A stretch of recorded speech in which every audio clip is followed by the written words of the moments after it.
Yo! What's up mga kabalen? Heto na ang hinihintay niyo, part 7 na tayo ng aming munting pinagawang dream house. Rewind lang tayo mga kabalen, makikita nyo na ginagawa ng mga bakal na hamba ng mga kwarto. So yun, ang bilis lang ng paglagay nila nga mga bakal na hamba. Kung napanood mo ang part 5 pinagawa kong hamba, ang mga sobrang bakal pininturahan ito ng kulay itim, imbis na ibenta pinagawa ko na lang hamba para makatipid kahit papaano.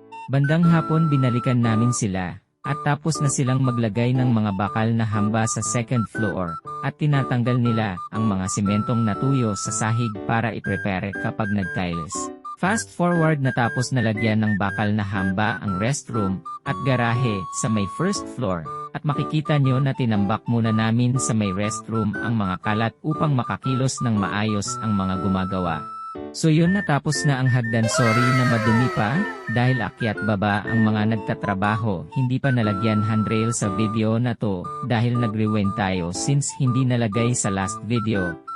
Nalagay na ang mga hamba ng mga kwarto, sinunod naman nilang ilagay ang mga pintuan ng dalawang kwarto. Wala pang pintuan ang CR, dahil sa nasa susunod pang mga video nyo makikita ang mga pintuan. Yung pintuan ng terrace sa may likuran, wala pa ito, dahil nag-ipon pa kami. So yun, hindi pa tinatapos ang kisami ng hallway, dahil hinihintay ang electrician. Mahihirapan kasi ang electrician, pag naka-close na ang buong dingding pero nakaabang na ang mga wiring ng mga ilaw, i-connect na lang ito sa mismong power supply, upang gumana ang mga wire.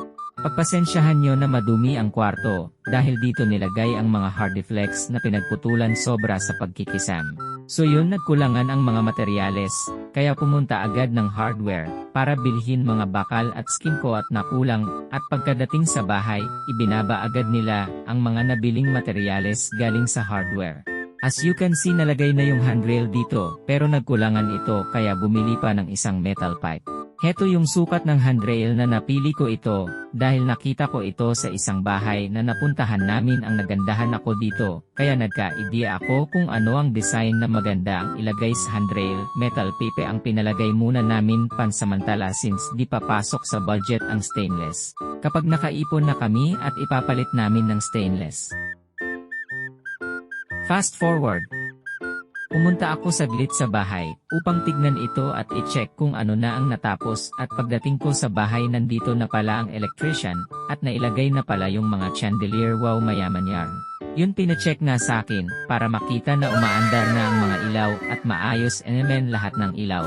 Pag uwi ko galing sa trabaho 6 PM na kasi out ko sa trabaho, medyo madilim na ng ganun oras, kaya pumunta ako sa bahay, upang tignan ang itsura ng mga ilaw. Pag madilim, di ko sure kung magagandahan kayo sa mga ilaw na nabili ko, pero para sa akin ay simple, at maganda naman ang mga nabili ko.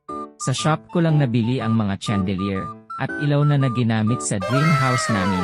Di naman ganon kamahal ang mga ilaw na binili ko, basta't bilhin mo sa sale. Kung gusto mong bumili kamukha ng mga ilaw, ilalagay ko na lang sa comment section ang link. Kinabukasan sinimulan na din lagyan ng kisem ang first floor, kasabay neto ang paglalagay na ng kuryente at breaker. Bandang hapon nalagyan na halos ang buong first floor ng metal flooring pang kisam, at natapos din ang wiring ng mga kuryente ng second floor.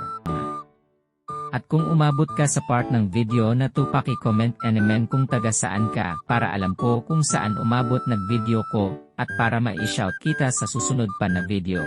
Kinabukasan pagdating ko sa bahay, tapos na palang nailagay ang ilaw sa may hagdan. Pinalagyan ko ng ilaw ang hagdan, para di madilim pag ikaw ay naglakad paakyat ng second floor.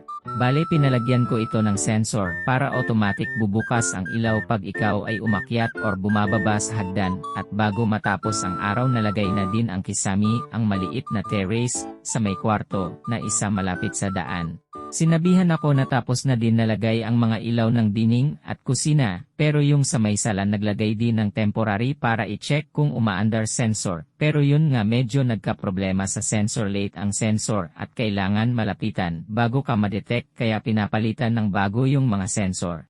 Ang mga ilaw, at nung gumabi nga tignan ko kung ano itsura ng mga chandelier sa dining at kusina. So far all goods naman ang mga chandelier at pin light malapit sa hagdan.